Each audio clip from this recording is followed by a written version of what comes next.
So let's come to our last episode for today. We spoke a lot, and then a lot of topics, and it was really nice. And thank you everybody for tolerating the English. Very helpful to have to. I hope so, yeah. Anyway, I think let's do some kind of sum up. What are your learnings of such a legend, on the games market, to maybe bring to the audience some kind of inspiration, whatever, what you have learned. Well, it's interesting. One of the things I've learned through the years is, first of all, to learn what's important to you, yourself, as a creator. As I'm on my third startup now, third company, and two of them, ultimately became quite large. And what's interesting about the growth of a company, at least for me, is that the pressure quickly becomes to take on more responsibility, which in the feedback I've often received was, move up to a higher level of management, and instead of just running one project, run multiples or multiple teams, which I get as a force multiplier and is how the company might value you. But at least for me, that's not where I get my happiness. I quickly learned that, being a middle manager and a senior executive of a large company is not what I think I do well, and it's not what I think I enjoy. So I had to work myself back down to being the vision leader on a project, because that's really where I think I operate the best. And I'm happy to help promote people up around me to manage me, to make sure that I can stay focused on the place where I both contribute the best and where I enjoy the best. But if I had to think of from a product standpoint, or from a general company thing, one of the things I've learned is this interesting lesson of how not only rapidly changing the industry is, as Moore's law makes computers twice as powerful every couple of years, how much that has made games grow and have much better bells and whistles, and many new kinds of ways to interact with it, or view or provide this kind of entertainment. On the other hand, how much it's kept things the same. And what I mean by that is that every time there is a radical new breakthrough, it's pretty hard just to take advantage of that. So I remember one of the first ones was CD-ROM. When CD-ROM came out, suddenly the amount of memory you had to store things in was no longer the main challenge, or that released one main area. But what that meant is whoever could put the most art into a game would have the most beautiful looking game. And so they didn't have time to do much depth. And so what they would do is do a first-person shooter, a very simple run around, shoot things. And then maybe later on, the internet came out. And when the internet came out, it's like, wow, we can actually see other people. And that was tricky enough to take advantage of. The best-selling game of that period was a simple first-person shooter, but now it's got other people in it. And then 3D render hardware came out. And the best person to showcase how 3D rendering can take place at a high frame rate and really detailed texture maps, the best game to show that off was a simple first-person shooter again. And so we're constantly being pushed back towards simple gameplay of just run around and kill things, because that is the easiest way to showcase the incredible new power that is constantly showing up on our desktops. Yet I, at least as a person who's been in this for so long, kind of go like, oh, here we go again. We were just getting to the point. Whenever there's stability, whenever when there's not a big innovation, when machine speeds are not launching forward so quickly, to compete with that simple first-person shooter-ish kind of game, you have to add in a story, or add in character attributes, or add in ethical dilemmas, or add in some other kind of depth to the experience that then gets reset again whenever there's a big breakthrough. And so that's one of my kind of constant frustrations. But but as a developer, you have to decide which part of that are you going to play in. And so in my mind, if you are the first person, either on a new platform, if you're the first developers on Switch, for example, you're the first people into VR, or you're the first people to take advantage of 3D hardware as it comes out, whatever it might be, then I think you can compete again on I'm going to make a relatively simple game, but really showcase the hardware. But pretty quickly on the heel of that, if that's still your goal, there's going to be younger, faster moving, harder working people that will beat you at that game pretty quickly. If not the first time, soon after.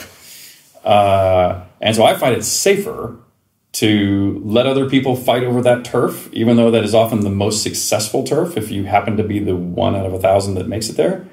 I find it's better to compete in depth and this kind of quality depth that goes behind it. And it means I often will miss the number one seller, but it means I can much more predictably make a solid seller.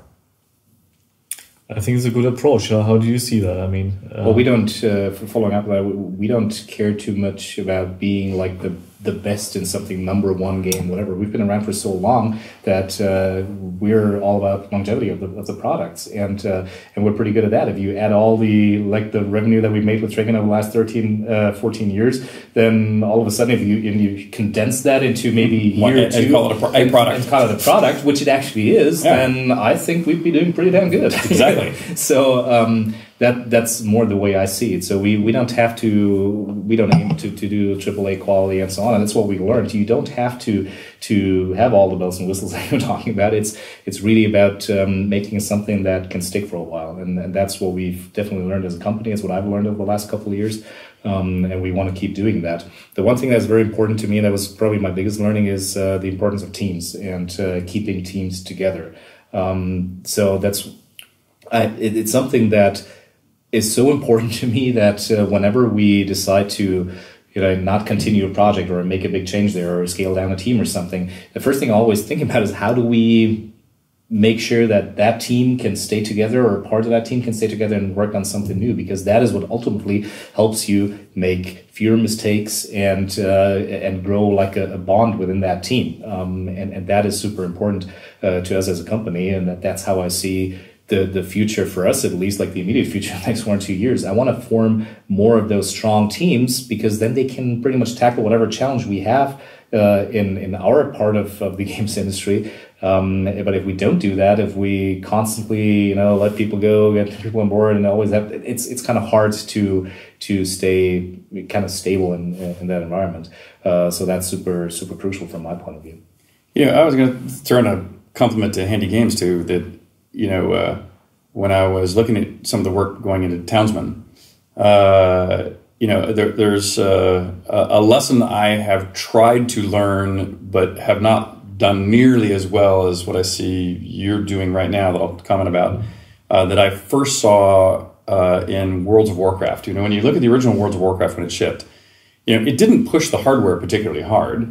It just was extraordinarily consistently and attractively art directed.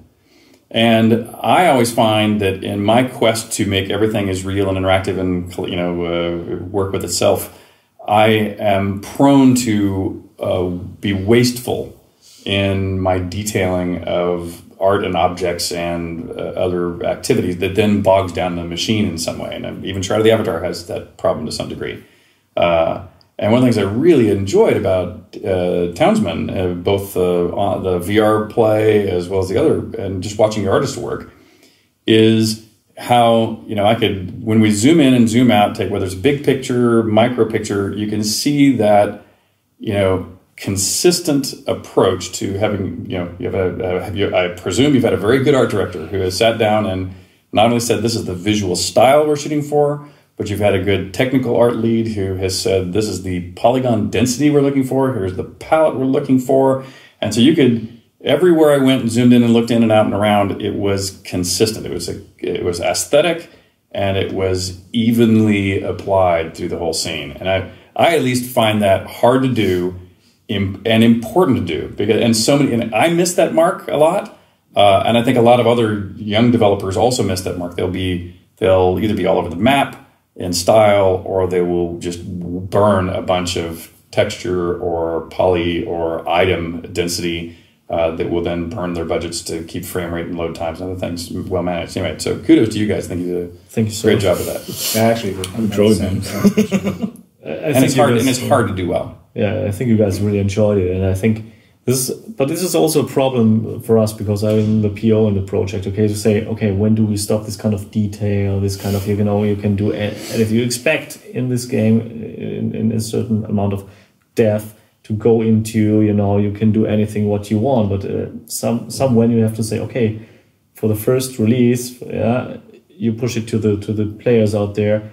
You say, okay, you have to stop here, because we can do anything. We can do any small detail, which will maybe get the big picture, cooler.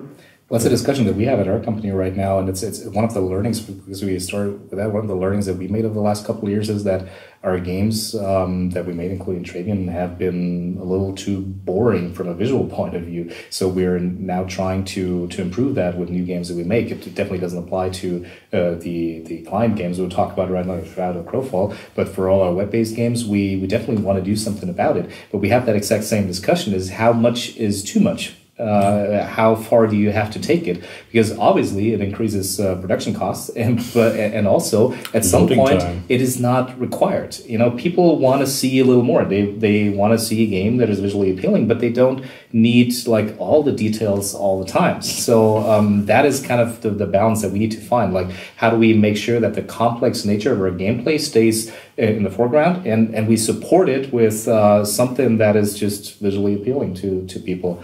And that's what we're trying to figure out for the new games that we make in our company. And what's interesting on that front, pardon me, is something that EA does particularly well is they would describe this as, you know, at the very beginning of any product, they sit down and go like, what are the TV moments going to be?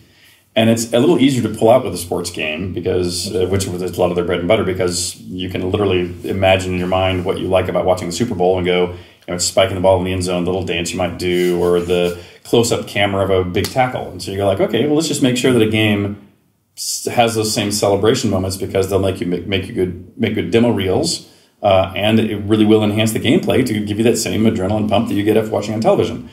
But in my mind, if you take that and apply that back into the other games we make, it still exists. And so, like, when we're putting in Shroud of the Avatar now, that goes back to a moment that we did originally in a game called Crusader. One of my favorite games of all time, by the way. Awesome. Yeah, and probably for this reason, is we sat down with Crusader, and the way we decided to do our TV moments is we said, well, you know, it's a pretty simple run around and clear bad guys out of room after room at a warehouse in a fairly Diablo-like frenetic way.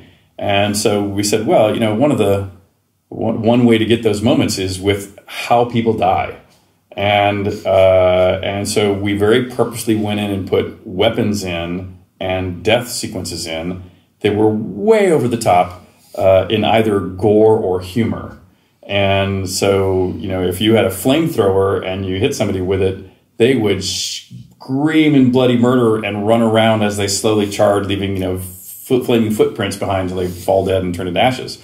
You know, if you shot them with something explosive, you know, their body would, you know, fly off into parts and hit the screens. I guess it might not have been that popular. Might have been saleable in Germany back in those days. It was censored. Yes, it was censored, and it was really hard to get the original version. I got the American version of it, but it was good fun. But I have to say, it really was good fun. And let's make sure we still get like a 12 rating or something for next year's Gamescom. No problem. We can have a age switch or something. Who knows? We'll figure it out. But the point is, thinking of those TV moments and thinking of them early was something that I think, you know, was one part of the EA mojo that has helped them be so successful. And I still think it's relevant now. So what other learnings do you have for the audience? What have you learned? Well, I've learned that nothing is ever risk-free in this industry. We've talked a little bit about that before. Now it goes back to many of the things we touched during all the different segments that we had, that you better make sure you spread your risk a little bit. And that's what we're trying to do as a company. If you only have one shot, it's usually bad, because you have to make sure that this game works, and you can't. It's impossible. I'm happy when like 1 out of 5 games is actually working.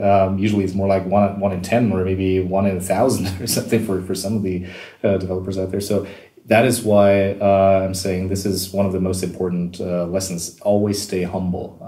That's super important for us. We don't believe we're rock stars. We don't believe we are people who can reproduce success all the time. We have to stay humble. We have to look at what we did wrong in the past. And most importantly, we have to learn a little bit every single day. That's what I encourage the people in the company to do. Try to think of things that you're curious about. Try to think of things that you're not happy with yet, and improve them, and get just this tiny little bit better every day. And that's actually my job. That's my personal learning, that I help people to grow a little bit every single day, do something they didn't think was possible, and thus grow themselves, and not so much the company as a focus, but more help teams and help individuals to grow, to become that little better version of themselves, step by step. I think if I had one more piece I would throw in, it's come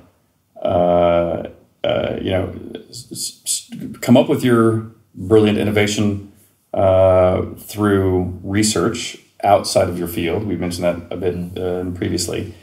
But then once you have convinced yourself, if you're the vision holder, once you have really thought it through carefully and are on a mission to make a particular innovation or tell a particular story, you should solicit feedback from as many smart people as you can and as many people who are looking at it as you can. I think standing by your vision as long as you still believe in it to the end, no matter how long it takes, no matter how much money it takes, don't be pushed off that mark. And I at least have found that when I do that, I might take some arrows during that process, but in the end, the result has always been much better than in the times I didn't do that.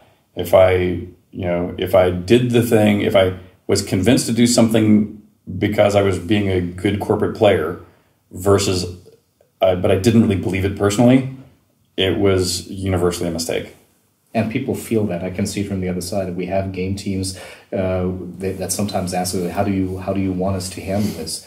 And I tell them, you tell me, because it's your vision. You should still believe in that. I'm not going to tell you what you have to do with your game. If you ask me for advice, I might have an opinion. I can share it with you if you like, but you have to support that. And if you don't believe in it anymore, if you just do whatever I tell you, first of all, you can actually... Then I'm the vision holder. First of all, you can blame me later on for it's not working. And I really don't believe in that, because I'm not the one talking to the team every single day. I'm not the one communicating that vision to everybody. It's you. And if you don't believe in it, well, we can stop right here. There's no point going on. Continuing. I agree. So I think we talked a lot, and I hope it was helpful. He mentioned it twice right now. I think we talked too much. It's just a feeling. No, never. No. I think we hope to give the audience a great picture about your history, about the new corporation, about the new game. So we talked a lot about events, what you should do, what you might do, get in touch with the industry. So a lot of topics we spoke about, and I think it was a pleasure to have you here. And you guys come over here and to bring this format the first time to English. Let's see how the audience, again, the community reacts on that. I don't know yet. We just give it a try, and we see maybe. So it's up to you to like it, share it, comment. So support us on Patreon if you want. So write Richard's email. Yeah, that's right. He gave the email out. Happy to help.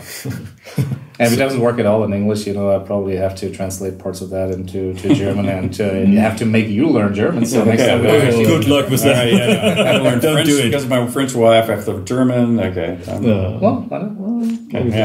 So thank you to all the supporters, to all the patrons out there, to all the sponsors, and we hope you like it a lot. Thank you very much. Thank you. Thank you. Thank you. Thank you. Bye, and bye. Have a nice time. Bye.